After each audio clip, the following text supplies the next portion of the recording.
Hey guys, it's your girl Chef Joya, and welcome back to Vegan on a Budget with Compare Foods. And we're getting ready to kick off the new year with some tips that help you all transition to being vegan.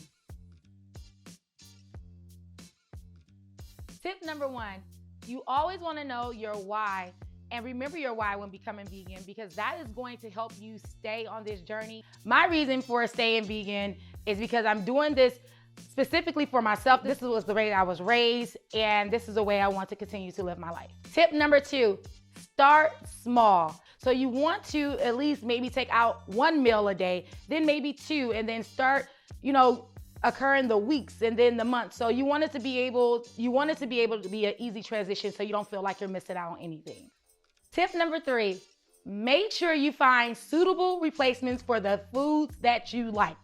You want to make sure you find things that is close to what it is that you eat on a daily basis. You don't want to take it to the extreme of you eating a beef burger to eating a walnut burger. I do not recommend that for anyone. You want to make sure you find something that's comparable.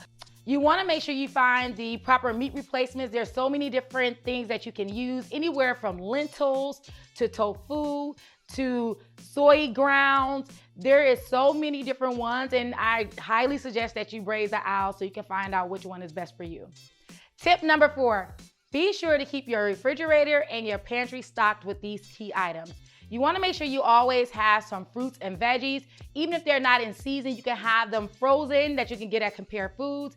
But you always want to have like some onions, garlic, a little bit of peppers to add sweetness or spice depending on what you're making.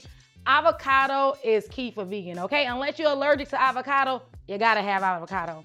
You wanna make sure you have some sort of potato. Then you also wanna have your grains and your pasta. Then you can even have like your beans, whether you wanna do dried beans or canned beans. And then also like your coconut milks, which is gonna be perfect for like baking or just incorporating to like different curries, soups, and stews. It's absolutely phenomenal. And then having some fresh greens always on hand. Mushrooms is going to be your best friend, as long as you're not allergic. That is really great for meat substitutes as well. You can put it in so many different items. You can fry it, saute it, bake it. It is absolutely delicious. Then you always want to have some fresh herbs like parsley, basil, culantro, just chives, anything. You want to have some fresh herbs to make sure you have a lot of flavor in your food. Then you want to also have nutritional yeast. This is super key to a lot of vegan recipes because that's what's gonna get a lot of that cheesy and nutty flavor to whether you're making mac and cheese, lasagna, a cheese sauce from scratch. Chickpea flour is really big. You can use that for coating different things to fry. You can use it as a binder. It acts as an egg along with flaxseed meal. Then you also want to make sure you have your variety of oils. Now, one of my favorite oils to use all the time is grapeseed oil because it is neutral. It has a high heating point and you can use it for everything. Tip number five, last but surely not the least, make friends with the spice section, okay? Season your food. You want to make sure that certain things that you have, vegetable bouillons or different flavor bouillons that's vegan is important to your food because it helps put a depth of flavor there.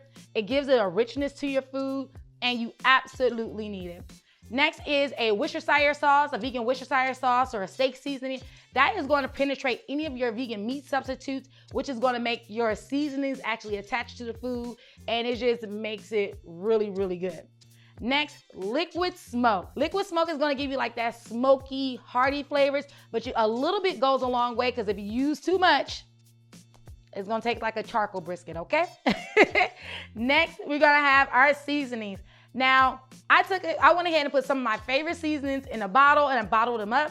But salt, pepper, garlic powder, onion powder, all those things are key to having absolutely flavored food. With these 5 tips, I really hope this helps you along your vegan journey. That way you can make some of your favorite recipes, no matter what the background or the culture of the recipe is. If you remember those 5 tips, you can make any and everything absolutely delicious. This is Chef Joya with Vegan on a Budget with Compare Foods. Make sure you like, share, and subscribe, and let me know how you're doing on your vegan journey. And if you are vegan or thinking about being vegan, let me know how it's going so far.